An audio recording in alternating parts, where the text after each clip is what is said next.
Mapapahinga aga yung mga kawaray. Magandang umaga, Luzon, Visayas at Mindanao.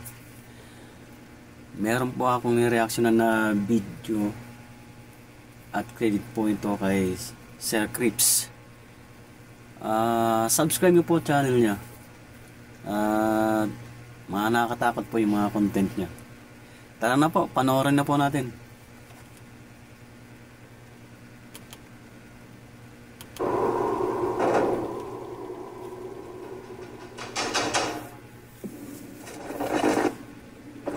Ang bidyong ito ay ipinadala naman sa atin ng isa sa ating mga viewers na tumangging magpakilala.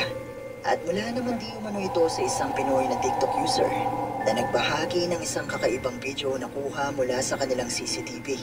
Isang gabi matapos di umano nilang makuna ng isang manananggal.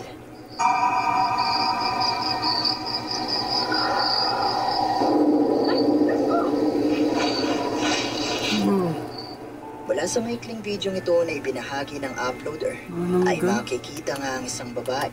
Manananggal. Ano kaya yan? Totoo? Medyo mahaba yung kamay niya o nakasabit. Parang paniki lang.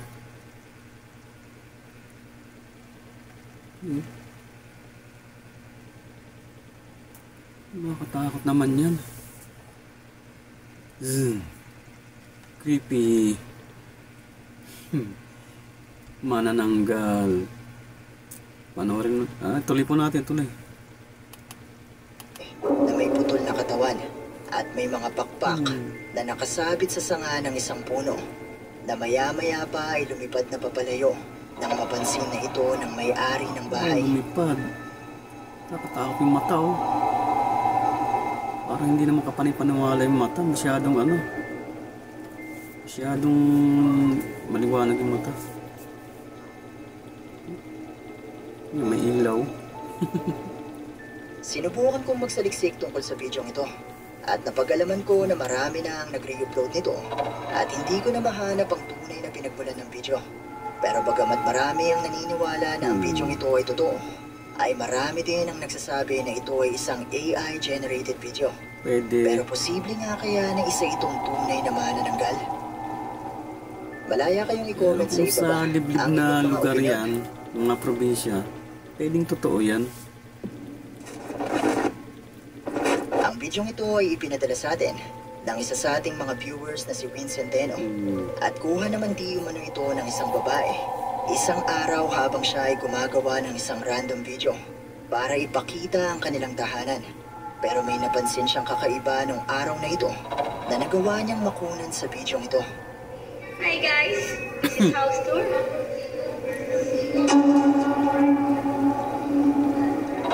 Wait.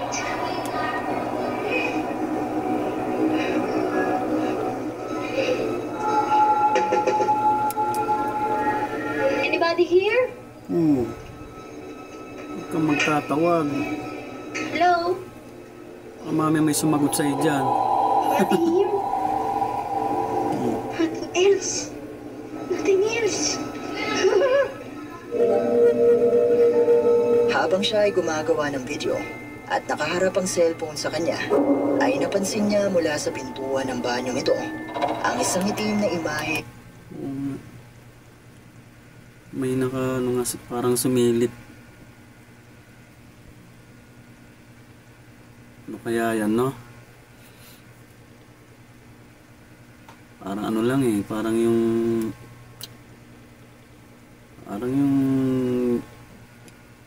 lock ng doorknob ng pintuan. Parang ganun lang yun. Pero malayo kasi ang distansya, pwedeng ganyan talaga yung magiging size ng dark figure na yun. Ang liwaliwanag para sa makakita ka ng ganyan. Creepy. Tuloy po natin. Nadila ulo ng isang tao. Sinubukan naman niya itong puntahan pero makikitang nakasarado naman ang pintuan. At nang buksan niya ito ay wala namang tao na naroon. Yan, malaki kung sa doorknob yan. Malaki yan para sa doorknob.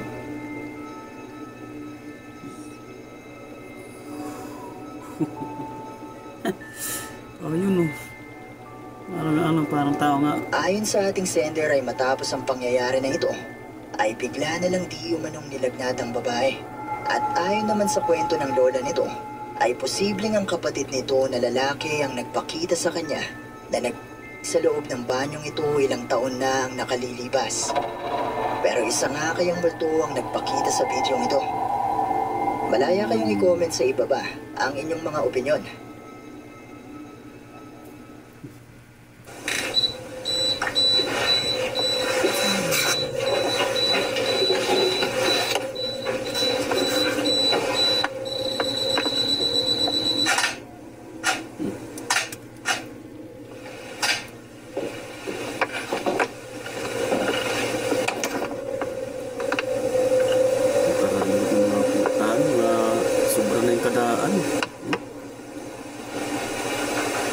Mga kulor oh.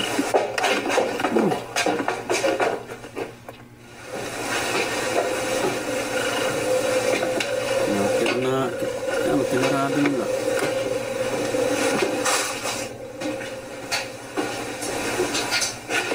Masyadong luma na yung bahay. Nakikita sa sa pintura eh. Lumang-luma na mga pintura eh. Nag-fade na yun. Ano pa. Tanggal ng mga pintura. Pangit talaga nakakatakot eh. Mga anong laman yan.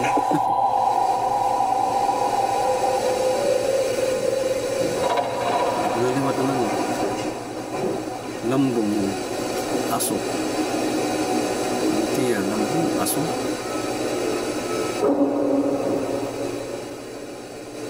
Sa patuloy na pag-iimbestigahan ni Dennis, ay muli niyang nakuna ng paggalaw ng mga gamit sa loob ng bahay. At matapos nito ay muli siyang nakarinig ng mga ingay na nagmumula sa kusina. Sinubukan naman niya itong i-check, pero wala naman siyang nakita na posibleng lumilikha ng mga ingay. Pero sa kanyang paglabas ay nakuna ng nakasetup niyang kamera ang paglitaw ng isang itim na imahe na unti-unting nagkaroon ng hugis at tila ba sumunod kay Dennis. Parang ng alien.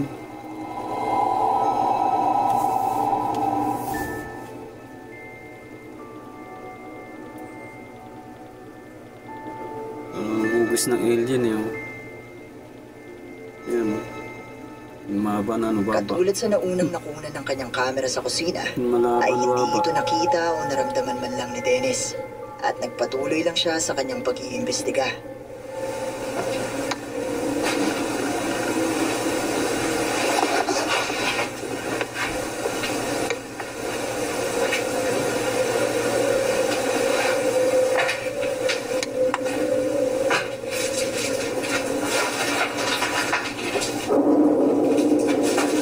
Kapag niya ang espiho.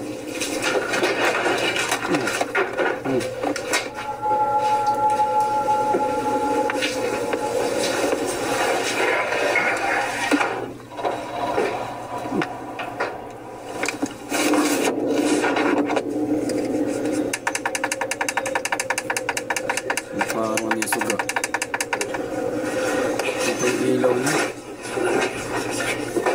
Nagdudulong mo. Yun.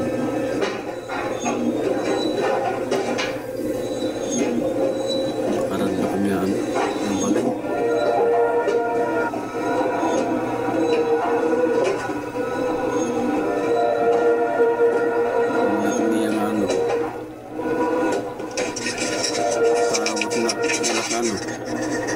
Sampay na bado ko jacket.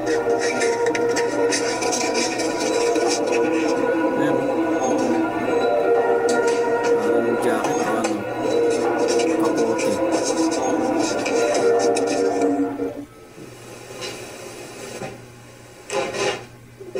Nakakatakot mo. Tsura ng bahay. Parang naglalakad.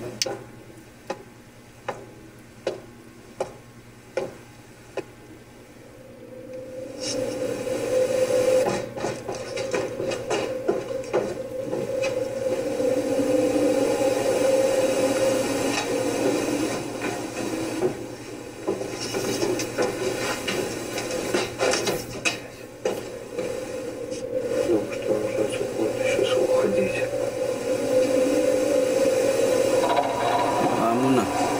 Gumalaw yung... Ito nga, portahan.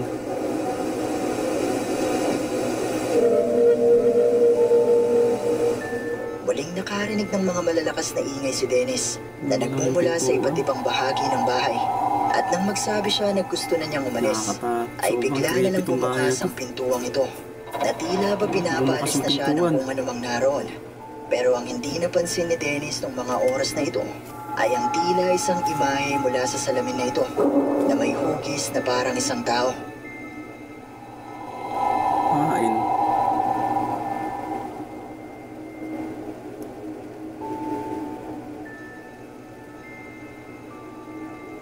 Oo. Ito naman itong Ang mga tunog at mga pagpaparamdam kayang ito na naidokumento ni Dennis ay mga patunay na totoong haunted ang abandonadong bahay na ito sa Russia. May mga multo nga kaya o demonyo na naninirahan sa bahay na ito. Nahuna ko hindi na Pilipinas. Ano sa palagay nyo? Pahit na ano. Lambong. Ang bidyong ito ay ipinadala sa atin ng isa sa ating mga viewers na tumangging magpakilala at kuha naman di umano ito ng isang pamilya habang sila ay nagbabakasyon at palabas ng kanilang hotel nang bigla na lang nagloko ang elevator na tumigil at bumuka sa isang palapag ng hotel na walang mga tao at kasalukuyang abandonado dahil ipapaayos pa lamang ito. At dahil nga kakaiba ang pangyayaring ito, ay naisipan nilang mag-video ng araw na ito. At dito nga ay may nakunan na kakaiba ang kanilang camera. Ito yung ano, elevator. Bumukas pa. Ayan, dilim eh.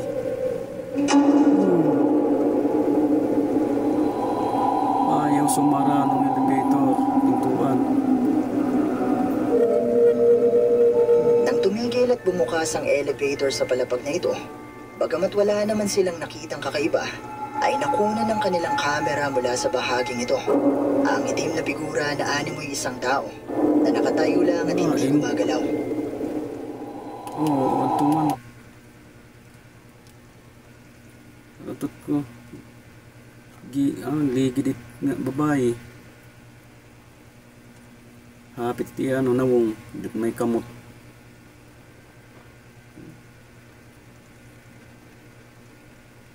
Parang nasa harapan lang ng babae.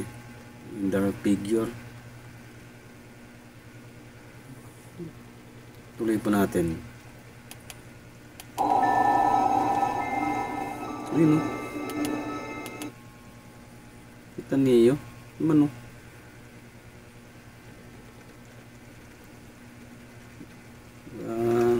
Bagayin lambong. Parang anino lang siya. Tuloy natin. Ano?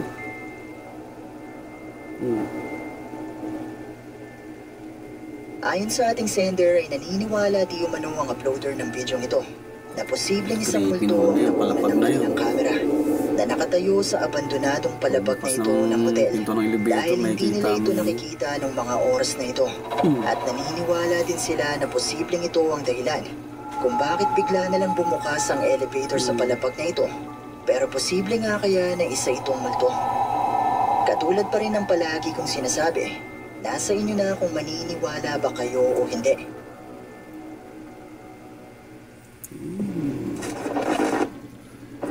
Ang bidyong ito ay mula kay TikTok user, Rain, at kuha naman ito mula sa kanilang CCTV. Ayon sa kanyang kwento, isang gabi ay narinig ng kanyang ama na walang tigil sa pagkahol ang kanilang mga alagang aso, na tila ba may nakikita ang mga ito na gumagambala sa kanila. Dahil dito ay naisipan ng kanyang ama na i-check ang kanilang CCTV at kinilabutan sila sa kanilang nasaksihan.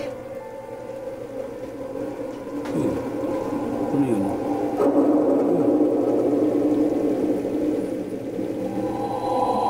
Busag na ano? Aso. Aso na liwat pero busag na liwat niya. Busag. Hindi na itong.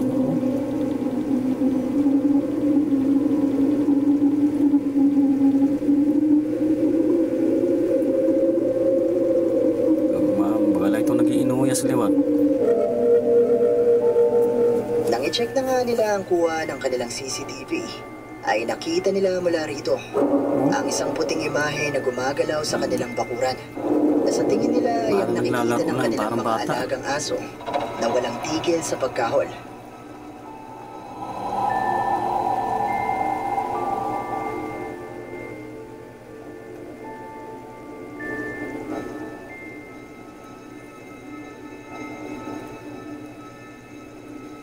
Ayon sa uploader ng bidyong ito ay para di umano itong isang bata na tumatalon-talon Parang bata at nga eh. naglalaro sa kanilang bakuran. At Parang marami sa naglalarong mga bata. nakapanood ng bidyong ito ang naniniwala na posibleng isang tunay na multo ang makikita sa CCTV footage na ito.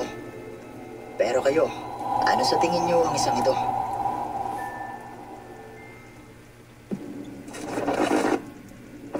Ang bidyong ito ay ipinadala sa atin ng isa sa ating mga viewers na si Shane Migaleon. At mula naman di umano ito sa katrabaho ng kanyang kapatid.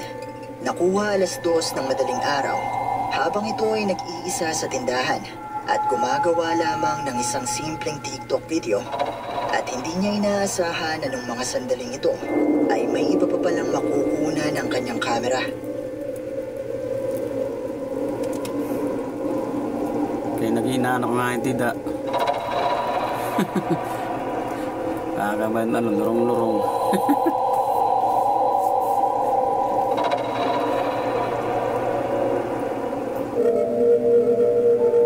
Mula sa bidyong ito ay 2 beses na makikita ang di umano'y isang itim na anino o imahe na dumaan mula sa kanyang likuran na hindi naman napapansin ng babae nung mga oras na ito. Oo nga, meron nga. Ayun. Yada.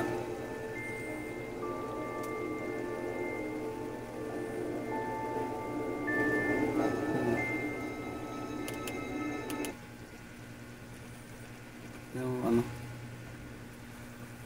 Mabilis naman nawala.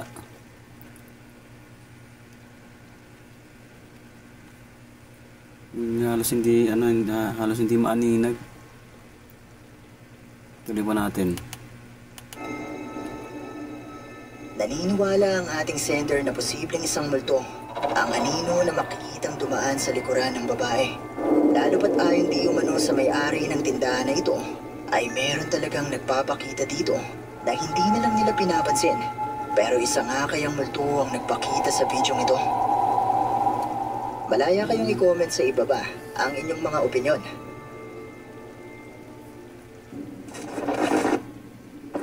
Ang bidyong ito ay ipinadala sa atin ng isa sa ating mga viewers na si Archie Reyes. At mula naman di umano ito sa isang TikTok user na hindi na niya maalala ang pangalan. Pero ayon di umano sa kwento nito, ay kuha ito isang gabi habang siya ay nasa isang beach sa US. Nang may mapansin siyang kakaiba na nakaupo sa malaking bato sa nasabing beach. Narito ang video at panoorin mo ito ng mabuti.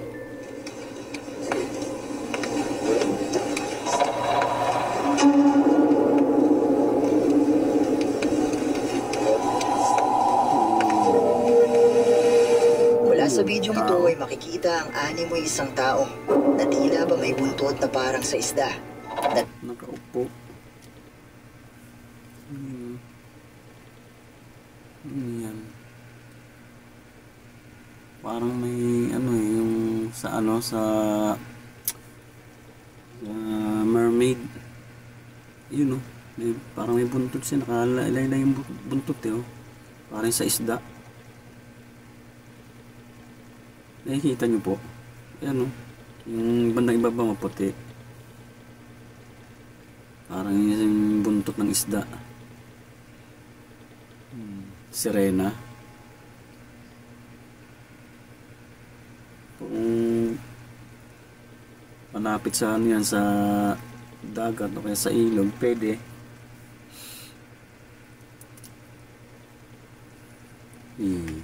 Tuloy po natin. tila ba lumingon pa sa kanya habang isinuzoom niya ang kanyang kamera.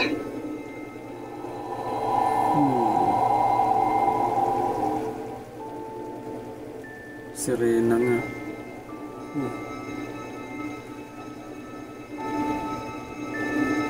Pero hindi naman gumagalaw. Posibleng rebulto lang. Ay, hindi ko ba gumagalaw eh. Ayon sa ating sender ay naniniwala di umano ang uploader ng video ito. Ano lang, parang na posibleng rebulto isang lang. sirena Hindi naman ang kasi nakuha gumagalaw niya eh. nung gabing ito. Lalo pa at kilala ang beach na ito sa mga kwento tungkol sa mga sirena na namamataan ng mga residente at mga bumibisita dito. Pero posible nga kaya na isang tunay na sirena ang nagpakita sa kanya. Kayo na ang bahalang humusga.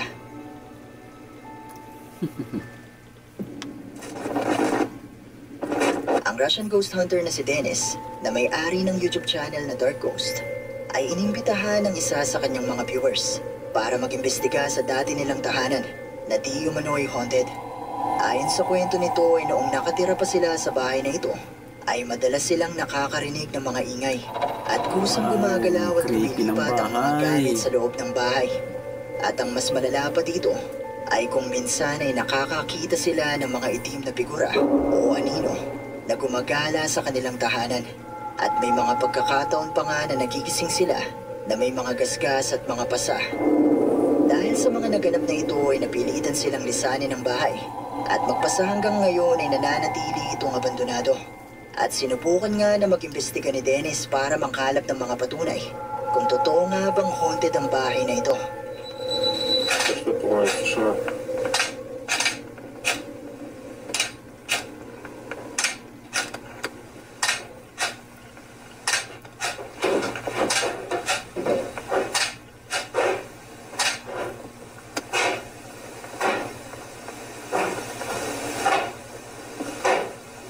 Ayan. Parang naglalakad.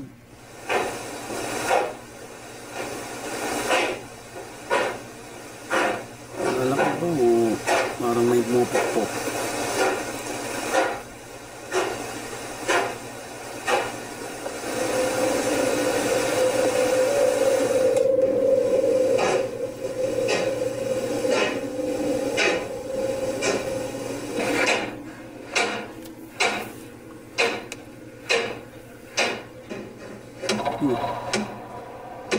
Ano? Yung pintuan ng cabinet. Bumpas raw.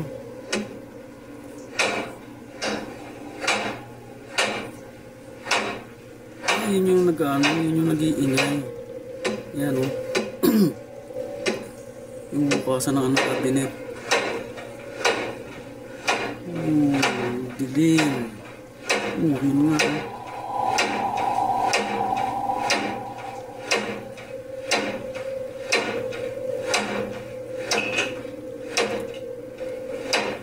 Tuloy-tuloy eh. Minta na.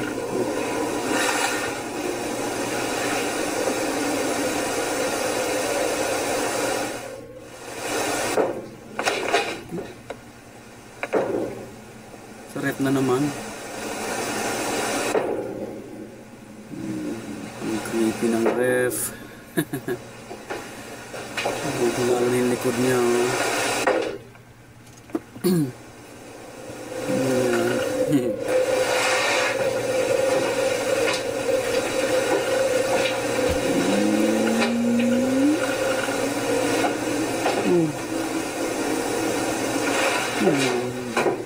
Handa lang ang paling.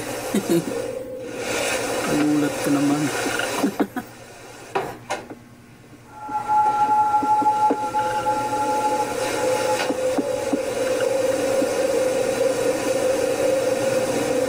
Hindi din kasi si Hermit na balay.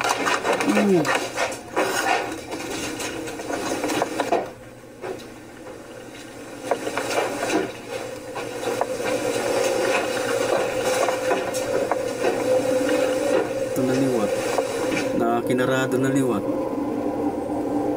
Pawikal man kasi rom. May ada imagi. Man dark figure. Parang usok na itim.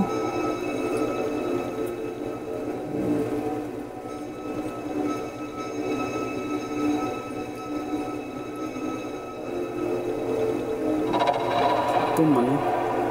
Ada purtahan. Nawara.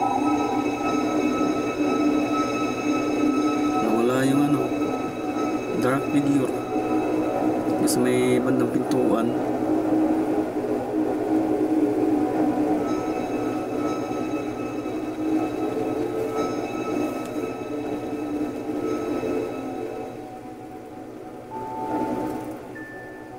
Sa umpisa pa lang ng investigasyon ni Dennis, ay nagumpisa na siyang makarinig ng mga ingay na nagmumula sa kusina ng bahay.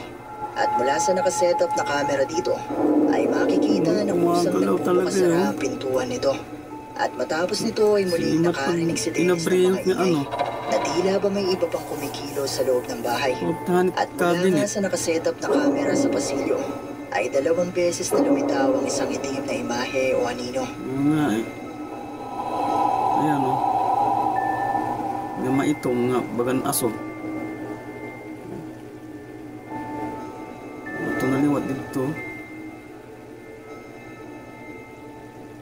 Walang ideya si Dennis sa nakunang ito ng kanyang kamera at nagpatuloy lang siya sa kanyang pag-iimbestiga.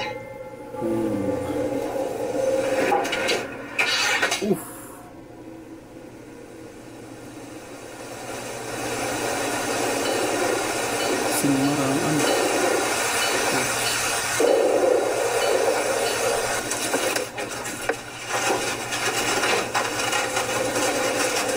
Sarado.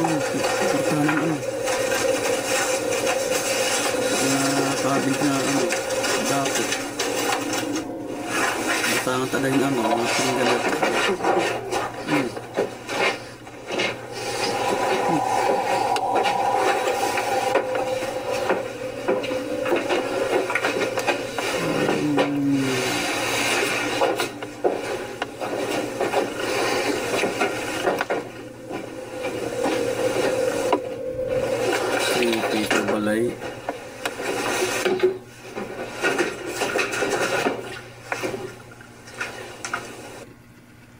Okay, tapos na po yung videong binapanood natin. Sana po ay nag-enjoy kayo. At maraming salamat sa mga nanood. Paki-subscribe nyo po ang channel ko at paki-like na rin po. At mga kawaray, damong salamat tayo nga tanan. At pati na rin sa mga taga Luzon at Mindanao, maraming salamat sa inyo. At doon sa mga nag-subscribe na, maraming salamat. At kita-kita po ulit tayo sa mga susunod ko pang i-upload na video. Okay, shoutout po sa inyong lahat. Maraming salamat.